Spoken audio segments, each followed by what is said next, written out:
Hello guys, ഞാൻ കഴിഞ്ഞ video പറഞ്ഞില്ലേ ഇവിടെ അമ്പലത്തിൽ ഉത്സവമാണ് കേട്ടോ. അപ്പം 4 മണിക്ക് തുടങ്ങിയ ഒരു ഘോഷയാത്ര കാണാനായിട്ട് ഞങ്ങളിവിടെ അടുത്തൊരു പാലത്തിൽ വന്നിരിക്കുന്നതാണിത്. ഞാനും എൻ്റെ ബ്രദറും അവൻ്റെ ഫ്രണ്ട്സുമായിട്ടാട്ടോ വന്നിരുന്നത്. ഞങ്ങൾ മാത്രമല്ല കേട്ടോ, കുറേ ആൾക്കാരുണ്ട് ഇത് കാണാനായിട്ട്. നല്ല തിരക്കായിരുന്നു. ട്രിവാൻഡ്രം ടു കാസർഗോഡും തമിഴ്നാട്ടിൽ നിന്നും ഒക്കെ ഒരുപാട് ആളുകളുണ്ടായിരുന്നു കേട്ടോ. പിന്നെ ഈ ലൈറ്റ് കത്തിയിട്ടുള്ള ഈ ടൈപ്പ് പ്ലോട്ട്സൊക്കെ ഈ വർഷം ആദ്യമാണ്.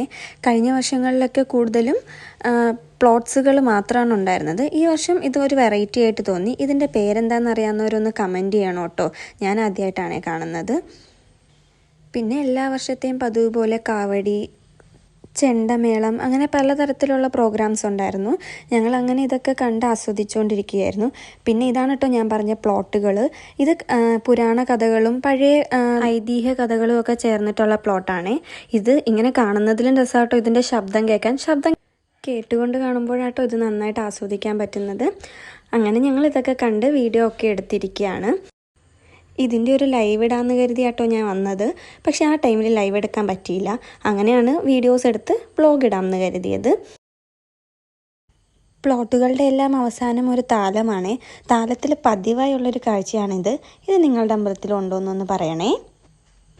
നമ്മളിപ്പോൾ കണ്ട പ്ലോട്ടുകളും ഈ നടന്നു വരുന്നവരും ഒക്കെ 4 മണിയായപ്പം ഇവിടെ കുറച്ച് ദൂരെ ഒരു അമ്പലത്തിൽ നിന്ന് സ്റ്റാർട്ട് ചെയ്തതാണ് ഇത്. അപ്പം ഒരു 3 to 4 hours നടന്നെത്തുന്നവരാണ് ഇവർ.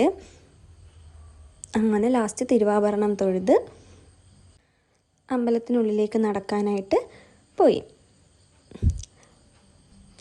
പക്ഷെ നല്ല ബ്ലോക്കും തിരക്കുമായിരുന്നു കേട്ടോ. കുറേ സമയമെടുത്ത് ഞങ്ങൾ ഉള്ളിലെത്താനായിട്ട്. ഉള്ളിലെത്തിയപ്പോഴത്തേക്ക് ആ ഘോഷയാത്രയുടെ കൂടെ വന്ന നാസിക് ഡോൾസും കാവടികളും ഒക്കെ കണ്ട് കുറച്ച് നേരം നിൽക്കാമെന്ന് കരുതിയപ്പോഴാണ് എൻ്റെ ഒരു സ്കൂൾ ഫ്രണ്ടിനെ കണ്ടേ. അങ്ങനെ കുറച്ച് നേരം ഞാൻ അവനെ കണ്ട് സംസാരിച്ചൊക്കെ ഇരിക്കുമായിരുന്നു.